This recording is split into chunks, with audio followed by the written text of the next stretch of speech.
The other day, I stopped by this antique store located near the Anytime Fitness down on 80th Ave. I'd never been in this store, nor was I aware of its existence up until then. I had recently moved into a new apartment and had made a habit of going to the gym daily.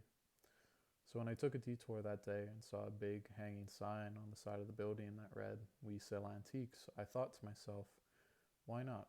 I'm here early anyways. Upon entering, I was left completely awestruck. My eyes were greeted by all manner of bottles and portraits, wooden tables and chairs with thick leather cushions and toss pillows with golden embroidering. They all seemed to glimmer when the sun bounced off them and refracted like stained glass windows with stirred up dust among the evening sun. I could only describe it as ethereal upon first glance. The assistants all came to check on me, one after another, as soon as the previous assistant had left, cordially asking if I required any assistance, as if they were trying to keep an eye on me at all times. I walked in wearing a beanie that day, so maybe they thought I was some sort of junkie fixing to steal their silverware. I politely declined the first assistant, but the second time one of them introduced themselves, I asked, "Where would your lighters be?" I'd recently gone into collecting vintage lighters, and I thought that with a store this big, surely they must have some sort of selection. So I checked out the lighters, nothing special. I looked at their notebooks, they were all falling apart, either from pages peeling from their spines or from having already been written in thoroughly. I do pick up a cookbook while I'm there though, as I'd only recently made an effort to learn how to cook. That's when I see it. Up the stairs and on the second floor, to the left, high up on a bookshelf behind some sort of jewelry display case, sat a brown teddy bear. A rather large one at that. It looked like one of those carnival games where, behind the counter, there's an oversized stuffed bear at the top of the prize shelf that's probably never been won before. The lady helping me goes behind the counter to grab him. He's way up, at least 6 feet or so I'm surprised when she somehow manages to pluck him off the shelf without needing any assistance. Nonetheless, she hands me the bear from across the display, and I get my first good look at him. The first thing I notice about this bear is that he's quite heavy, seemingly weighted so he sits upright on his own. I later found out that you can actually pose him, which is actually quite nice. I have him propped up, sitting across the chair from me, giving me a little wave as I write. He's plush and has cute brown eyes. You can tell his eyes are glass just by looking at them, but oddly enough, they're shaped like the googly eyes you'd find at a Dollarama. Dressed up in a cute leather attire, he sports a small bomber jacket and a long white scarf that hangs over his shoulder, coupled with a leather hat that has small cutouts that allow his fluffy ears to poke through. The hat looks like one of those hats you'd see pilots like Amelia Earhart wearing in old photographs, back when pictures were shot in all black and white. He even has a pair of goggles that cover up his eyes, likely serving to protect them from the wind. He's perfect. I mean, he's $115, but after haggling down the price a little, 20% off is as perfect as it gets. He's apparently made in Germany by some sort of vintage toy maker, a souvenir from the 50s a store patron dropped off one day. I don't really know why I got him. Well, I do, but it's hard to explain in a way that makes sense.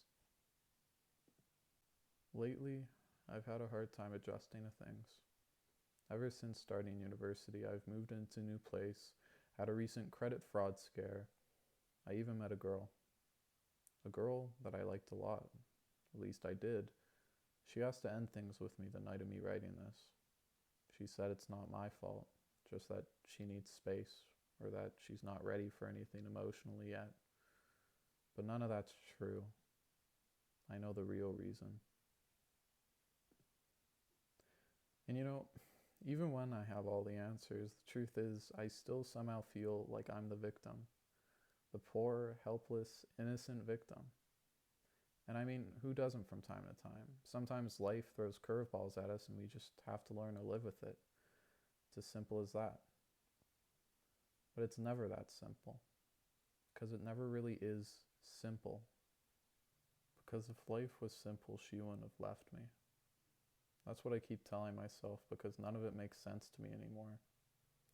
I feel like that's what most of life's about, making sense of it all. Finding out one day that God doesn't exist or that He doesn't give second chances, and then learning how to move on with your day.